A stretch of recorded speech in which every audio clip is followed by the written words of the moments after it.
Okay. नमस्कार, आदाब, सलाम, रामजो, सत श्री अकाल, जय हिंद मेरे प्यारे बच्चों। कैसे हो आप लोग? आशा करते हैं कि बहुत बढ़िया होंगे और आपकी तैयारी बहुत बढ़िया चल रही होगी, जोरों शोरों पे चल रही होगी, है ना। आज की शुरुआत एक खतरनाक तरीके से करेंगे। एक मुकाबला होने वाला है और मुकाबला टक्कर का होने वाला है। चलिए शुरुआत करते हैं। एपिसोड नंबर 36 हमारा आ चुका है, ठीक है। उसके क्वेश्चनों पे अपन धुआंधार बैटिंग करने वाले हैं और ये बैटिंग बहुत अहम रहने वाली है, क्योंकि अब देखो जो चीज़ें हमें देखने को मिल रही हैं, सीटी भी आने वाला है हमारे टच में, पीईटी भी ऑलरेडी है, तो रीजनिंग का तो खेल हर जगह होना है, ठीक है। और रीजनिंग का मैं आपको बता चुका हूँ, मैं इतने एपिसोड करा चुका हूँ 36, अगर इनका कैलकुलेशन किया जा रहा है ना, तो एक बल्क में डेटा, मतलब 1000 के राउंड में हम लोग डेटा को पार कर चुके हैं, 1000 क्वेश्चनों पे। और ऐसी धुआंधार बैटिंग लगातार आपके लिए गुरुकुल परिवार देता रहेगा। मैं, मेरा पूरा गुरुकुल परिवार सदैव आपके साथ खड़ा है। चलिए शुरुआत करते हैं बिना समय को व्यतीत करे हुए। क्वेश्चन नंबर 1 कह रहा है, इसमें से विषम बताइए। इसमें से क्या बताओ? अरे मच्छर भी देख लो पढ़ने आ रहा है ना, मच्छर पढ़ने आ रहा है भाई। बोल रहा है स्टिक, हैट, स्कार्फ और कैप, इनमें से विषम कौन सा है, अलग कौन सा है, ये बात अपने को करनी है, ठीक है मेरे प्यारे बच्चे। हैट है ना, टोपी, हाँ, स्कार्फ, कैप भी क्या होती है ना, वो भी टोपी जैसी होती है। तो इनमें से अलग कौन सा है? स्टिक, ऑप्शन नंबर 4 बिल्कुल सही है, ठीक है। चलिए क्वेश्चन नंबर मेरे बच्चे 2 पे बात करेंगे। क्वेश्चन नंबर 2 बड़ा प्यारा क्वेश्चन है एक्चुअल में, अगर एग्जामिनर को रखना चाहिए ना नॉन वर्बल रीजनिंग से। मच्छर बड़ा परेशान कर रहा है हाँ आगे आ जाओ। इनमें से किस प्रतिबिंब दर्पण में वही रहेगा? ये क्वेश्चन बड़ा प्यारा है, मैं चाहता हूँ अगर एग्जामिनर रखे तो इसी टाइप से क्वेश्चन को रखे। इसमें क्या है, आपका 2 तरह का दिमाग लगेगा। उसने कहा है कि अब हर एक का तुम्हें क्या बनाना है, मिरर इमेज, तब आपका आंसर देना है। वो कह रहा है वही रहेगा। जैसे मान लो अगर मैं बोलता हूँ ए है, ए को हम इसमें देखें तो ए ही रहता है, कोई फर्क नहीं पड़ता है। ऐसे पूरे का पूरा अक्षर, ठीक है, पूरे का पूरा अक्षर हमारा बदलना नहीं चाहिए। चलो पहले ऑप्शन पे बात करते हैं। पहला ऑप्शन है मेरा VOTATOV। अगर मैं इसका मिरर इमेज, दर्पण प्रतिबिंब बनाऊं तो V का V रहता है नो चेंज। आपको भी पता है मिरर इमेज के अंदर कितनी आकृतियां जो नहीं बदलती हैं मेरे भाई, 11 होती हैं। याद रखना, मिरर इमेज के अंदर 11 आकृतियां होती हैं जिनमें कोई चेंज नहीं होता है। वाटर इमेज के अंदर मेरे भाई 9 आकृतियां होती हैं। अगर मैं मिरर एंड वाटर की बात करूं तो उसमें कितनी होती हैं? 4, HIOX। और इस पे अगर बात करें, मैं यहाँ पे लिख दे रहा हूँ थोड़ा सा, 11 कौन कौन सी होती हैं? 4 तो ये हो गई HIOX, ये वाली 4, क्योंकि न तो ये मिरर पे फर्क पड़ता है, न ही वाटर पे पड़ता है। इसके बाद आता है AMTUV, ठीक है, और W और बाई। 1 2 3 4 5 6 7 8 9 10 11 आकृतियां ये होती हैं। अगर मैं यहीं पे बात करूं वाटर वाले पे तो HIOX पे तो फर्क नहीं पड़ता है, ये तो है ही फिक्स। इसके बाद आगे बात करो तो B, C, D, E और K, ये 9 आकृतियां ऐसी होती हैं जिन पे फर्क नहीं पड़ता है। यहाँ पे सी सेट का क्वेश्चन आया हुआ है, अगर आप उस क्वेश्चन को देखना चाहो तो 2009 का सी सेट का मैंने सोल्यूशन कराया है आपको, ठीक है, आप उसको देख लीजिए बेटा। चलो अब बात करते हैं V का V, O का चेंजमेंट नहीं होगा क्योंकि VO, ठीक है, A पे फर्क नहीं पड़ेगा, TOV। अब VOTATOV, VO कुछ गड़बड़ हुआ है क्या? V का V, O का O, T का T, A का A, T का T, O का O, V का V। देखो VOT, ATO और V, तो पहला ही ऑप्शन था जिसका आप एक्चुअल फॉर्मेशन देखो या आप मिरर फॉर्मेशन देखो, कोई फर्क पड़ता है नहीं। पहला ऑप्शन बिल्कुल सही है। अगला क्वेश्चन नंबर 3 हमसे कह रहा है रिकंस्ट्रक्टिंग अक्षरों से निर्मित शब्द है, इससे कौन सा अक्षर निर्मित है? चलो देखते हैं। REC ओ नहीं, ओ की बात नहीं, STR तो इसका मतलब ये निर्मित हो गया, पहला ही ऑप्शन हो गया डिस्ट्रिक्ट। ठीक है, आगे देखो, ज़रूरत ही नहीं है आगे बढ़ने की मेरे भाई, है ना। जेड की वजह से ये गलत हो जाएगा। ठीक है, और इसमें भी कोई होगा, लेकिन पहला अपना मिल गया, बात खत्म करो। नेक्स्ट क्वेश्चन नंबर 4, इनमें से कौन सा शब्द शब्दकोश के तीसरे स्थान पे, शब्दकोश के तीसरे स्थान पे। सबसे पहले बात करेंगे पहले की, COM, तो ये पहले आएगा उससे। COE पहली पोजीशन, दूसरी पोजीशन। अब इन दोनों में से देखो, CONG, CONS, तो ये 3 नंबर पे आएगा, और चौथे नंबर पे मेरे बच्चे ये चलो। ऑल राइट, ऑप्शन नंबर ये तीसरा। चलो, पहला ऑप्शन मेरा बिल्कुल सही है। कौन सा आएगा? कॉन्ग्रेंस। ठीक है। 4, असंगत का पता लगाओ, असंगत का पता लगाओ। आइजोल के बाद ऐजावाल, ये गलत लिख दिया है। ठीक है, आइजोल हैदराबाद, भुवनेश्वर, डिब्रूगढ़। तो इनमें से अलग कौन सी है? आइजोल राजधानी है, हैदराबाद है, भुवनेश्वर है, उड़ीसा की हो गई है ना। डिब्रूगढ़ नहीं है, तो इसका ऑप्शन कौन सा हो जाएगा? डिब्रूगढ़। चलिए, क्वेश्चन नंबर मेरे बच्चे 6, क्वेश्चन नंबर 6 पे बना दें। क्वेश्चन नंबर 6 कहते हैं संक्रांत को पूरा करिए। 3, 2, 5, 7, 11 क्वेश्चन मार्क 17। डिफरेंस कितने का? 1 का, 2 का, फिर 2 का। अरे रुको, ये तो प्राइम नंबर है। ये क्या दिख रहा है? Prime number. 2, 3, 5, 7, 11, और 11 के बाद मेरे बच्चे आ जाएगा 13, और 13 के बाद क्वेश्चन मार्क। चलो, एक क्वेश्चन तुम्हारे लिए, एक क्वेश्चन तुम्हारे हवाले, होमवर्क नहीं, क्लास वर्क। यहाँ पे डालो CW, क्लास वर्क। एक क्वेश्चन है 1, ठीक है, 5, 9 क्वेश्चन मार्क 21। क्वेश्चन है हमारा, बहुत जल्दी से कमेंट बॉक्स को भर दो।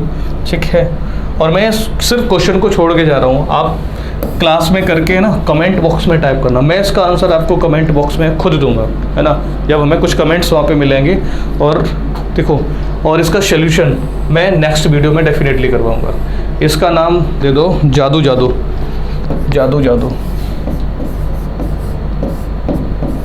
क्वेश्चन। SSC CGL का 2019 का ये क्वेश्चन है। ठीक है, मैं आपको बता भी दे रहा हूँ। आप इसको अपने गूगल मत करना, खुद से अगर आए तो ही बताना, नहीं तो अगली क्लास में हम तुमसे मिलेंगे। ठीक है, नेक्स्ट क्वेश्चन नंबर मेरे बच्चे 7। जिस प्रकार ताला का संबंध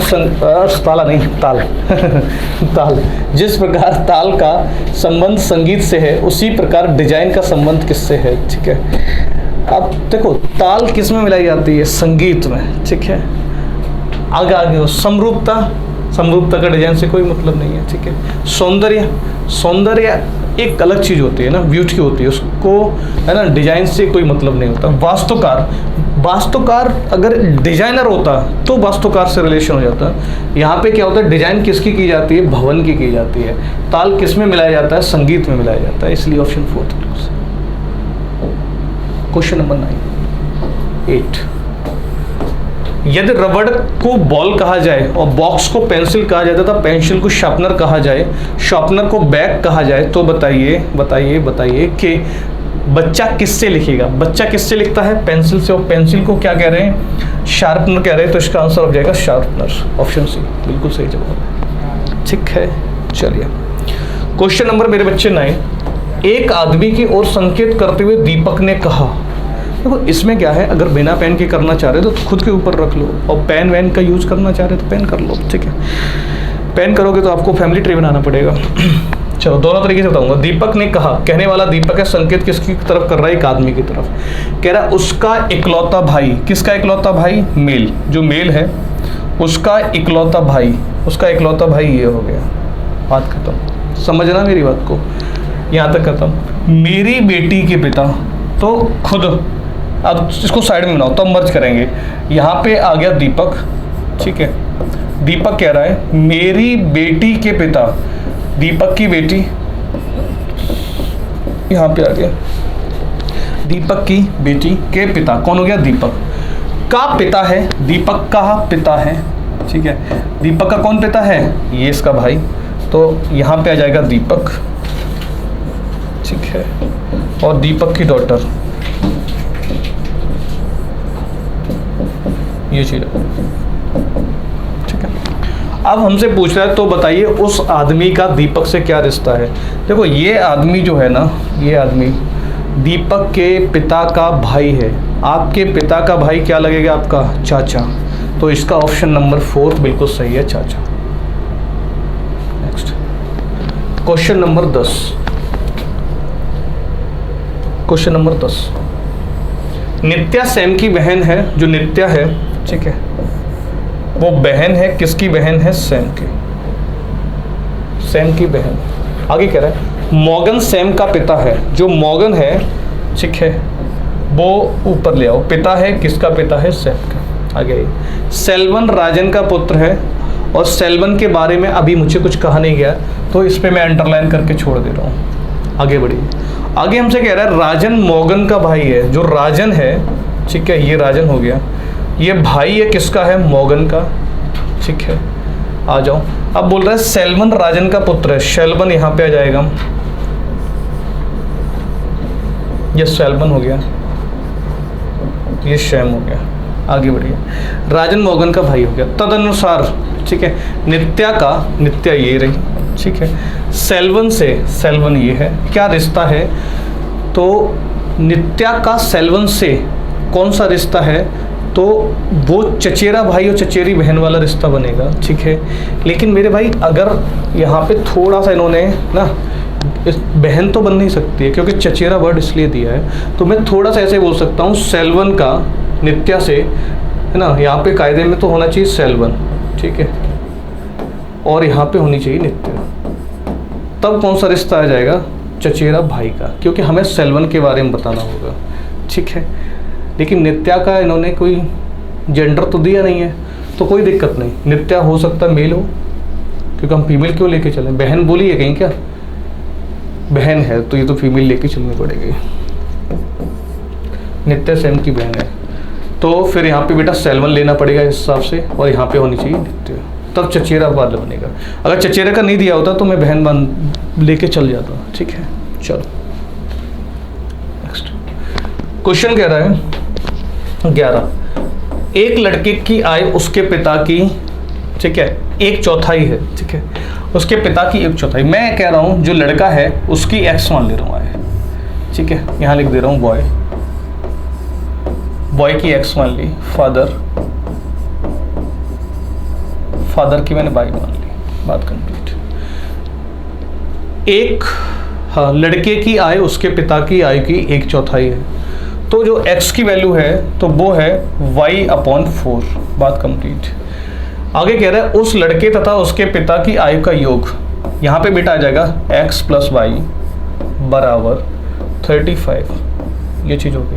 अगर मैं यहाँ से x की वैल्यू फाइंड आउट करूँ तो हो जाएगी 35 - का y, ये दोनों बराबर कर दो x और y, यहाँ से बेटा आ जाएगा x और y को अगर इक्वल करोगे तो y/4 बराबर 35 - का y, y अगर मल्टीपल करा दो तो ये हो जाएगा y बराबर 35 दूनी 70 और 140 - का 4y, इनको कन्वर्ट कर दो, यहाँ पे हो जाएगा 5y बराबर 140, तो y बराबर होता है 140/5 और यहाँ पे आ जाएगा 28, y का आंसर आ जाएगा 28, ठीक है। पिता की आज होगी, ठीक, उसके पिता, अच्छा 8 वर्षों बाद, जल्दबाजी मत करना नहीं तो गलती हो जाती है यहाँ पे आपसे भी, 28 टिक करके निकले, तो उसने पूछा 8 वर्षों बाद, तो प्रेजेंट में कितनी है सर, प्रेजेंट में है 28, 8 साल बाद ये आपकी हो जाएगी 36, 36, इसका 4th ऑप्शन बिल्कुल सही हो जाएगा प्यारे बच्चे, ठीक है। क्वेश्चन नंबर 12 पे हम लोग आ गए। चलो, एक पुत्र ने एक महिला से कहा, एक पुत्र ने एक महिला से कहा, तुम्हारी माँ के पति की बहन मेरी चाची है, तुम्हारे, सुनना बेटा, तुम्हारे, ठीक है, तुम्हारे किसके, पुरुष के, मेल के, यहाँ पे मैंने मेल लिख लिया, ये लिख लिया। तुम्हारी, पुरुष ने महिला से कहा, महिला से कह रहा है, तो यहाँ पे आ जाएगी महिला, वुमेन, ठीक है। तुम्हारी माँ के पति, यहाँ पे उसकी माँ आ जाएगी, और माँ के पति, ये हो गए। की बहन, इनकी भी बहन इधर आ जाएगी, ठीक है, ये हो गई।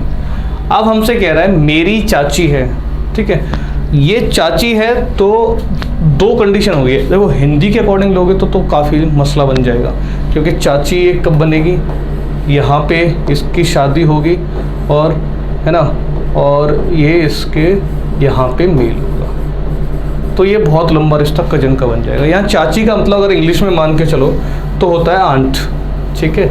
आंट में बुआ आती, चाची आती, मौसी आती, सब उसी में आ जाते हैं, ठीक है। तो हम लोग बोल सकते हैं कि ये जो मेल है वो भी यहीं आ जाएगा। मेल और फीमेल, जो मेल और वुमेन है ना, मैन और वुमेन, ये दोनों के दोनों भाई बहन बनेंगे, हाँ या ना। तो पूछा महिला का उस पुरुष से क्या रिश्ता है, तो वो महिला उसकी क्या हो जाएगी, बहन हो जाएगी, ये चीज़ थी। डन। चलो नेक्स्ट क्वेश्चन नंबर 13 करिए।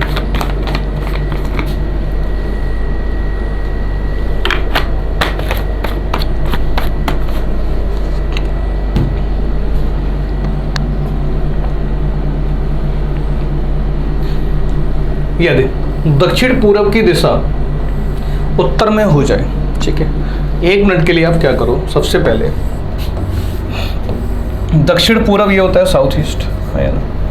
दक्षिण पूर्व की दिशा उत्तर हो जाए, अगर मैं उसको उत्तर लेके चलता हूँ मेरे बच्चे, तो हमें तो चारों की चारों डायरेक्शन एक जगह से ही पता चल जाएंगे, ये भाई दक्षिण हो जाएगा, हाँ या ना। और NESW से अगर चलोगे तो यहाँ पे पूर्व होगा और यहाँ पे पश्चिम होगा, ये चीज। अब कह रहा है दक्षिण पश्चिम की दिशा क्या हो जाएगी, दक्षिण पश्चिम मेरे बच्चे ये होती है एक्चुअल वाली, तो दक्षिण पश्चिम को हम लोग क्या कहेंगे, पूर्व कहेंगे, बोलो हाँ या ना, ठीक है, पूर्व हो जाएगा। 14 नंबर क्वेश्चन कह रहा है ग्रेप इतना लिखा जाता है, 4 को ये लिखा जाता है, तो ग्रुप को क्या लिखा जाएगा। मेरे प्यारे बच्चे, अब हम लोग इसमें ग्रिप करेंगे चीज़ों को, कैसे करेंगे, हमें 2 चीज़ें दिख रही हैं। यहाँ पे R लिखा है सेकंड पोजीशन पे, इसका कोड है 7 से। यहाँ पे R सबसे लास्ट में लिखा है, इसका कोड किससे, 7 से। एक चीज़ तो ये पकड़ में आई, दूसरी चीज़ कोई और पकड़ सकते हो, नहीं पकड़ सकते। चलो देखते हैं। G का कोड एक्चुअल में कितना होना चाहिए, 2, मैंने 2 लिखा, ये G आ गया। R का बेटा कितना है, 7 लिख दिया। O का कितना है, 6 लिख दिया। O का कितना है, 6। U का कितना है बेटा, 8 लिख दिया। P 5, 27 685, 27 600 नहीं है, 27 684 है, गलत है, 27 685, 27 685, ऑप्शन नंबर 3 बिल्कुल सही। क्वेश्चन नंबर 15, ठीक है। यदि किसी कूट भाषा में WAYIN को TXV F और K लिखा जाता है, तो चलिए आइए प्यारे बच्चे, W से T हो रहा है, माइनस का 3 चल रहा है, बोलो हाँ या ना। पहले से पहला माइनस का 3, A से X चल रहा है, माइनस का 3, Y से V चल रहा है, माइनस का 3, I से माइनस का 3 और N से माइनस का 3, सब में माइनस का 3 चल रहा है, ठीक है। आ जाओ आगे बढ़िए। हम लोग करेंगे L में माइनस का 3 करोगे, 12 में से 3 जाएंगे तो I बचेगी, पहला ऑप्शन बिल्कुल सही। लेकिन फिर भी संतुष्टि के लिए माइनस का 3 करोगे तो B चला गया, A चला गया, Z चला गया, कौन बचा, बाई, ऑप्शन में बाई सही है। U 21 माइनस 3 18, R मिल गया। K माइनस 3 H मिल गया, ऑप्शन नंबर फर्स्ट एकदम सही जवाब। Is that clear. चलिए क्वेश्चन नंबर 16, स्टेथोस्कोप जानते हो, तुम्हें लगता होगा डॉक्टर जो होते हैं ना वो ब्लूटूथ लगाए रहते हैं कान में, है ना। वो ब्लूटूथ नहीं होता है, वो क्या होता है, स्टेथोस्कोप होता है। वो क्या काम करता है, हृदय स्पंदन, तुम्हारे दिल की धड़कनों के पता करता है ना। जो तुम्हारी किसी को देख के तुम्हारी जो दिल की धड़कनें ना तेज हो जाती हैं, वो कौन पता करता है? घड़ी, स्मार्ट वॉच। अरे ये तो फर्जी चीज़ें हैं, है ना, ये सब फर्जी चीज़ें होती हैं, इन पे मत जाना। इनका क्या होता है, कभी कभी हार्ट बीट तुम्हारी 100 पार दिखा देती हैं, है ना। हाँ, और कहीं कुछ दिखाएंगी, कहीं कुछ दिखा देती हैं। और ऐसा नहीं है, अरे नहीं, कितनी भी महंगी ले लो, ऐसा कुछ नहीं होता है, ठीक है। चलिए आगे, तापमान किससे मापा जाता है? तापमापी से मापा जाता है, क्योंकि स्टेथोस्कोप से हम लोग क्या मापते हैं, हृदय की धड़कन, गति, हार्ट बीट। चलो, बी से डब्लू मेरे भाई प्लस का 2, बाई से डब्लू माइनस का 2, डब्लू से यू माइनस का 2। एफ से बेटा देखो, तो एफ में अगर 2 जोड़े, 6 और 2 8, ये आ जाएगा, माइनस का 2 और माइनस का 2। You 21 minus S, Q 19 minus 30, 18 number. Question number 18, number को दिस लिखा जाता है, घोस्ट को क्या लिखा जाएगा? ठीक है, आगे जाओ। यू एन आपस में इंटरचेंज हो रहे हैं, देखो ये, इसको देख लो, NUM BER, U इधर चेंज हुआ, N इधर चेंज हुआ, B इधर चेंज हुआ और M इधर चेंज हुआ, R यहाँ आ जाएगा और मेरे बच्चे E यहाँ आ जाएगा। इस तरह से चलता है। ऐसे ही हम लोग किसको सीख सकते हैं, GHOST, ठीक है, GHOST,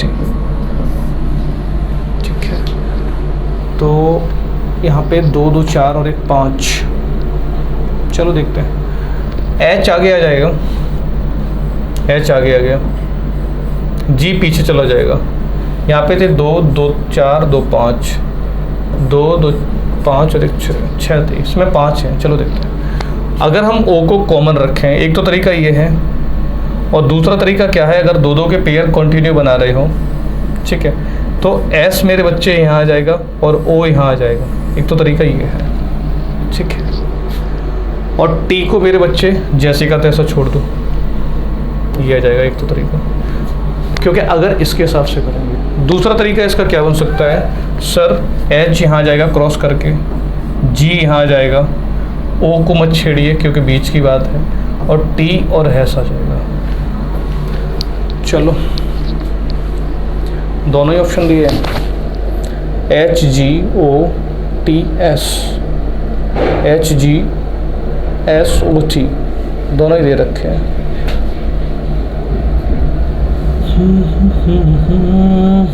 तो इसमें आप, क्योंकि किसी को ब्रेक तो कर नहीं सकते हो, जो नहीं दिया है तो अपन 4th के साथ ज़्यादा सही रहेगा। HG क्रॉस आ गया, 2 का क्रॉस लगा, जो बचा है तो उसको छोड़ दिया उन्होंने, ठीक है। चलो क्वेश्चन नंबर अगला देखो,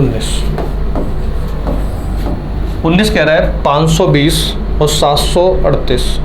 520 मेरे बच्चे कैसे बना है, 8 का क्यूब, 8 का क्यूब कितना होता है, 512, और 512 में हम लोग कितना जोड़ रहे हैं, 8, तो ये बन गया 520, ठीक है। हाँ या ना, पक्की बात, आ जाओ।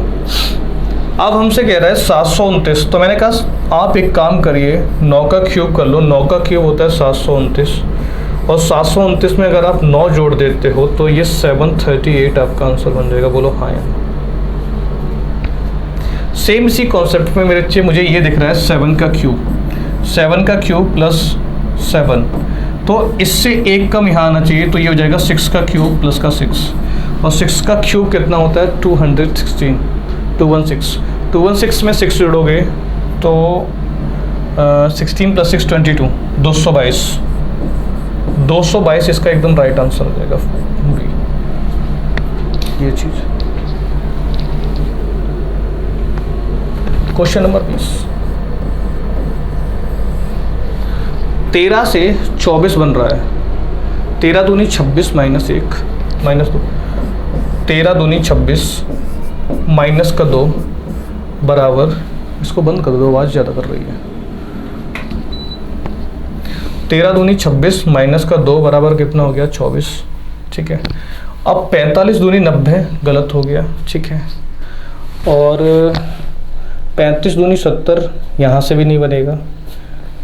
56 दूनी 112 ये भी नहीं हो गया, गलत जा रहा है। 57 दूनी ये भी ज़्यादा चला जाएगा, यहाँ पे लॉजिक नहीं लगा, कोई बात नहीं, ये वाला लॉजिक गलत। यहाँ से देखो बेटा प्लस के कितना हो रहा है 11। ऐसा और कहाँ हो सकता है सर 11 जोड़ोगे तो पहला गलत हो जाएगा, क्योंकि यहाँ पे हमारा कितना आ रहा है 6 आना चाहिए लास्ट में अगर 1 जोड़ेगा। यहाँ पे 6 में 1 जोड़ोगे 7 होना चाहिए, और यहाँ पे अगर 5 में 1 जोड़ोगे तो 6 होना चाहिए, ये भी गलत हो गया। 7 में, अरे यहाँ मिल गया, 7 में 1 जोड़ोगे तो 8 हो गया, और इसका आंसर दिस हो जाएगा। ओके, ऑप्शन नंबर 4 बिल्कुल सही है। चलिए हमसे कह रहा है क्वेश्चन नंबर 21। क्वेश्चन नंबर 21 कह रहा है ए बी का पिता है। ए जो है वो पिता है, किसका पिता है? बी का। आपने बना लिया कि sir A is the father of B. बात करते, सी बी की पुत्री है, जो सी है वो बी की पुत्री है। सी जो है वो पुत्री है बी की। आगे जाओ। डी बी का भाई है, जो डी है वो भाई है, किसका भाई है? बी का, ठीक है। डी भाई है बी का। आगे कह रहा सी ए का पुत्र है, जो सी है, नहीं, सी, हाँ यहाँ तक कंप्लीट हो गया। सी और ई के बीच क्या संबंध है? सी और ई के बीच, उससे पहले हम करेंगे ई ए का पुत्र है, जो ई है वो ए का पुत्र है, ए का पुत्र है तो ई यहाँ आ जाएगा, ई ए का पुत्र हो गया। अब हमसे कह रहा है सी और ई के बीच क्या संबंध है? सी ये है और ई ये है। इनके बीच में देखो, अगर मेरे भाई बी की अगर बात करें तो सी बी की पुत्री है, डी बी का भाई है, बी का जेटर कोई नहीं। अगर मान लो महिला भी होती है, ठीक है, तो भी ये क्या लगेगा? मामा, और ये क्या लगेगी? भांजी। अगर ये मेल होता है तो क्या लगेगा? चाचा और भतीजी का रिश्ता आएगा। अब मामा भांजी वाला तो कहीं दे नहीं रखा, चाचा भतीजी का दे रखा है, चाचा और भतीजी, भतीजी और चाचा, क्योंकि सी का पहले पूछा है तो भतीजी और ई बाद में पूछा है तो चाचा। Question number 22। क्वेश्चन नंबर 22 कह रहा है कि एक ना 6 व्यक्ति ABCDF 2 पंक्ति में बैठे, प्रत्येक में 3-3 है। जो 2 पंक्तियां हैं ना, ठीक है, एक दूसरे के सामने सामने बैठे हैं, यहाँ पे ये बैठे हैं और यहाँ पे ये बैठे हैं। 1 2 3, 1 2 3। आगे कह रहा है ई एक सिरे पे बैठा है, मैंने एक बार ई को यहाँ बैठा दिया, ठीक है। ई को एक बार अंदर बैठा दो, कलर चेंज करके बैठाओ।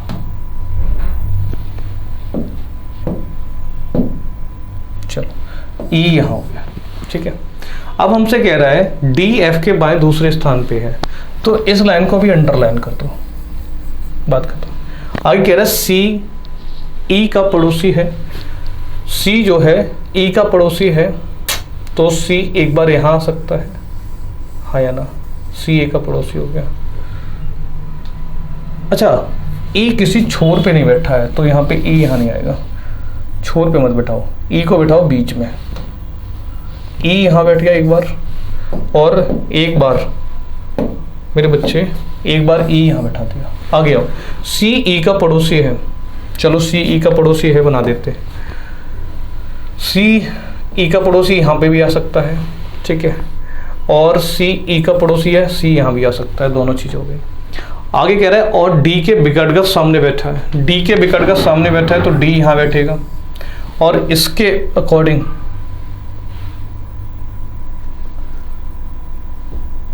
हाँ, चलो अब ऊपर वाले के अकॉर्डिंग देखो, विकटगत बैठा है, डी यहाँ बैठेगा। आगे हमसे कह रहा है कि जो डी है एफ के बाएं दूसरे स्थान पे है।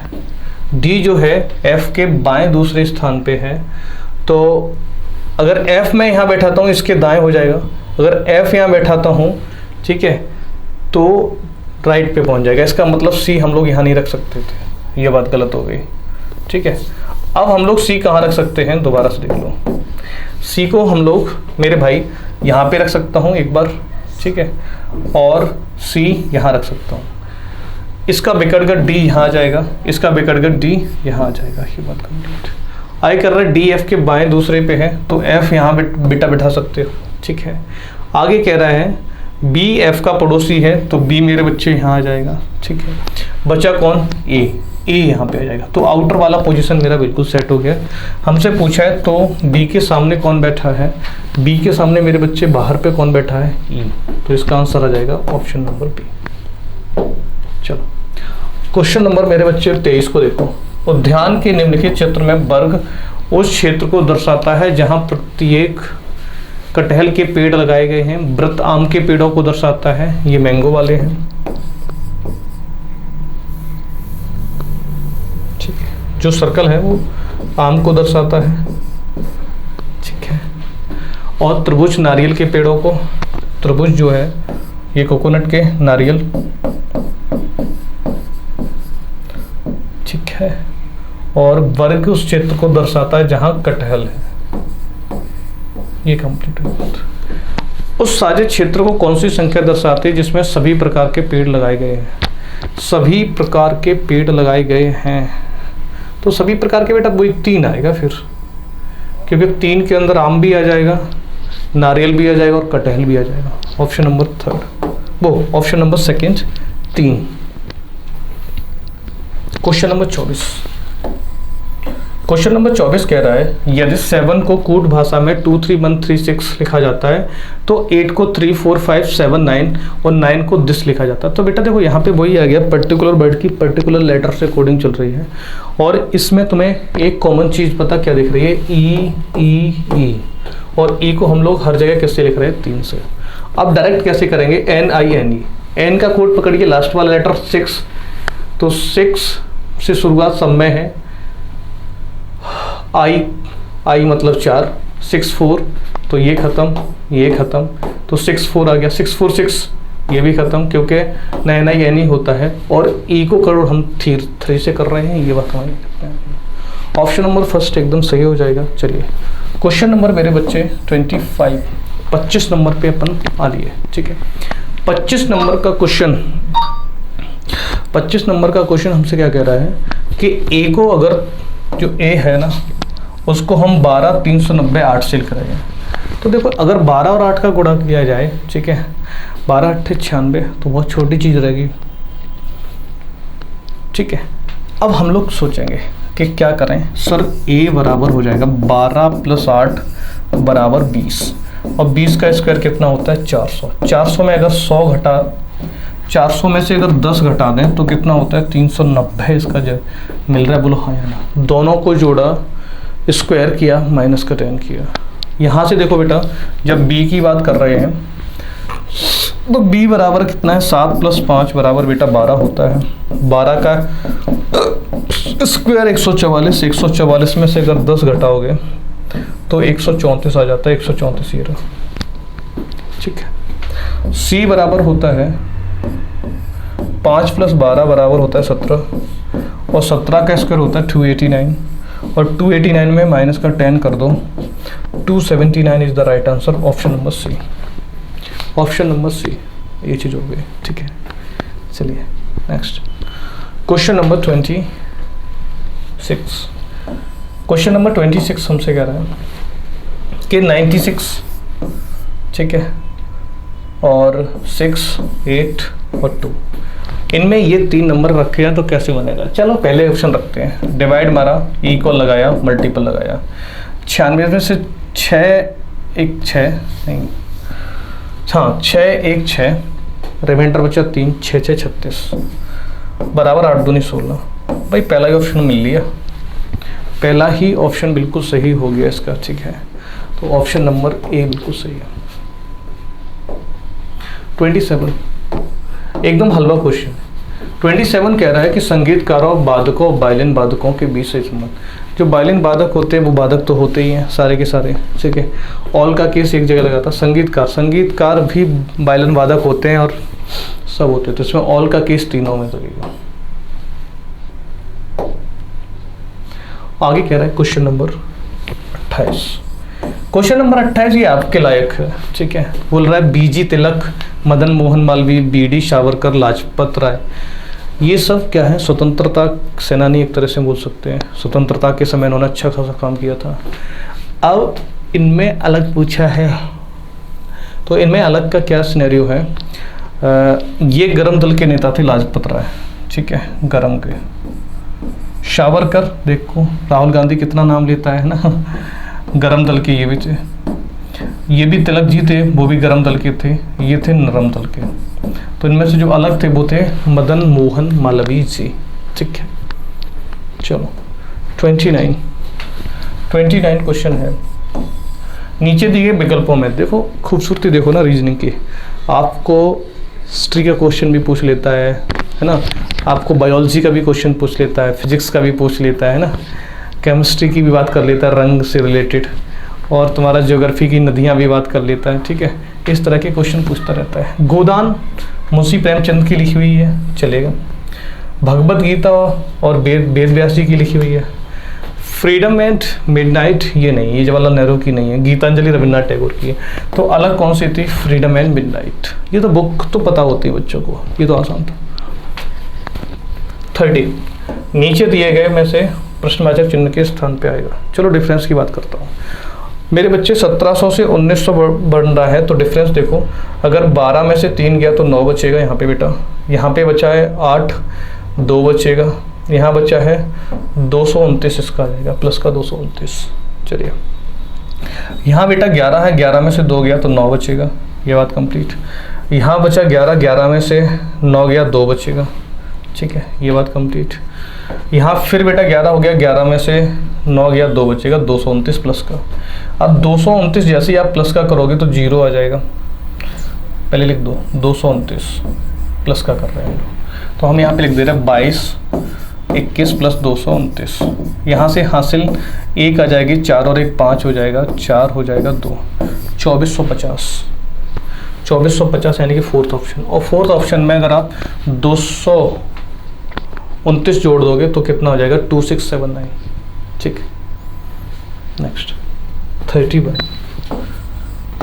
की मेरे बच्चे बात करो तो 31 कह रहा है 638।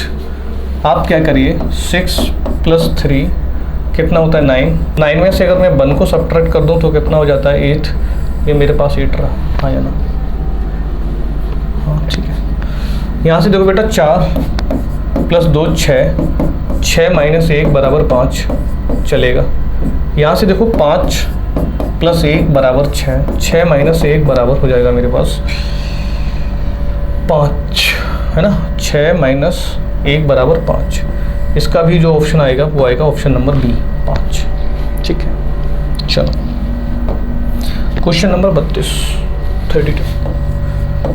32 में ये वाली इंफॉर्मेशन पढ़ने की कोई ज़रूरत नहीं होती है, केवल आप स्टेटमेंट पे आ जाओ सीधा सीधा। स्टेटमेंट ये लिखे, कथन।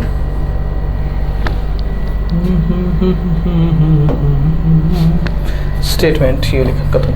सभी शिक्षित व्यक्ति, ठीक है, सभी शिक्षित व्यक्ति सार्वजनिक नियम अपनाते हैं, ये बात इन्होंने बोली।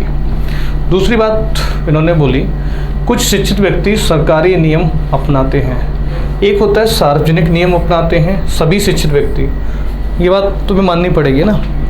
ऐसा कोई शिक्षित व्यक्ति है वो सार्वजनिक नियम अपनाता है, ये बात उन्होंने निश्चित रूप से बोल दी। दूसरा कह रहा है कुछ शिक्षित व्यक्ति सरकारी नियम अपनाते हैं। चलो पहला, जो शिक्षित व्यक्ति, सुनते जाना, जो शिक्षित व्यक्ति सरकारी नियम अपनाते हैं वे सार्वजनिक नियम भी अपनाते हैं। बिल्कुल, देखो वो ये कह रहा है कि कुछ शिक्षित व्यक्ति सरकारी नियम अपनाते हैं, ये बात बिल्कुल सही है, ठीक है। अब उसने कहा जो सार्वजनिक नियम अपनाते हैं तो वो शिक्षित हैं ही, ठीक है, और जो शिक्षित हैं वो सार्वजनिक वाले सभी अपनाते हैं, तो इसका मतलब ये बात बिल्कुल सही है। जो शिक्षित व्यक्ति हैं सरकारी नियम अपनाते हैं वे सार्वजनिक नियम अपनाते हैं, ठीक है, क्लियर। जैसे एक एग्जाम्पल के तौर पर मैं आपको बताऊँ कि आपसे ये कहा जा रहा है सार्वजनिक नियम, मान लो घर के नियम, ठीक है, आप पढ़े लिखे हो, मैंने कहा आप हो ना घर के सारे नियम अपनाते हो, इज दैट क्लियर, क्योंकि आप शिक्षित हो, सार्वजनिक नियम मतलब घर वाले। दूसरी चीज़ मैं कह रहा हूँ गुरुकुल वाले हैं वो सरकारी नियम मान लो, ठीक है। कुछ लोग, मैंने कहा कुछ शिक्षित व्यक्ति जैसे कुछ स्टूडेंट हैं गुरुकुल के नियम अपनाते हैं, हाँ या ना, ठीक है। तो जो गुरुकुल के नियम अपनाते हैं वो शिक्षित हैं, और तो वो घर के भी तो नियम अपनाएंगे, बोलो हाँ या ना, क्योंकि सारे के सारे शिक्षित व्यक्ति घर के नियम अपनाते हैं, तो ये वाली बात बिल्कुल सही है। दूसरा, कुछ सरकारी नियम नहीं अपनाते हैं परंतु सार्वजनिक नियम अपनाते हैं। अब देखो, जो सार्वजनिक नियम नहीं अपनाते हैं उनके बारे में हमसे कोई बात ही नहीं की गई यहाँ पे, तो उसके बारे में हम डिटेल में चर्चा करेंगे नहीं। ऑप्शन नंबर बी बिल्कुल सही रहेगा। केवल एक निष्कर्ष निकलता है। चलो अगला कह रहा है सभी वकील मिथ्याभाषी होते हैं। अच्छा चलो, सभी वकील, ये लॉयर हो गए, सभी वकील मिथ्याभाषी होते हैं, ये झूठ बोलने वाले होते हैं मिथ्याभाषी। आगे कह रहा है कुछ महिलाएं वकील हैं। ठीक है, कुछ महिलाएं क्या हैं? वकील हैं, लॉयर हैं, वुमेन, ये चीज़ होगी। ठीक है, आगे कह रहा है कुछ महिलाएं मिथ्याभाषी हैं। बिल्कुल, ये वाला जो पोर्शन आ रहा है ना, ये बिल्कुल आ जाएगा, कुछ महिलाएं मिथ्याभाषी, इसका मतलब पहला सही है। दूसरा, सभी मिथ्याभाषी महिलाएं, नहीं क्योंकि इधर की महिलाओं के बारे में अपन कोई बात नहीं कर सकते, दूसरा गलत, इसलिए निष्कर्ष से एक बिल्कुल सही है। चलिए, पूरी की पूरी पीपीटी पे हम लोगों ने चर्चा कर लिया आज एक विशेष रूप से। ठीक है, और आज की क्लास हमारी बहुत धमाकेदार रही है ना, और आप लोगों ने बड़ा प्यार से लास्ट तक देख रहे इसको, तो उसके लिए सबसे पहले आपको थैंक यू बोलना चाहेंगे। ठीक है, और ऐसे ही हम लोग सीरीज़ को कंटिन्यू रखेंगे लगातार इसी मोड पे, और आप अपना सहयोग देते रहिए। ठीक है, चलते हैं, विदा लेने का वक्त आ गया, मिलते हैं फिर अगली क्लास में बेटा। हाँ, तब तक के लिए thank you, Jai Hind, bye bye, take care.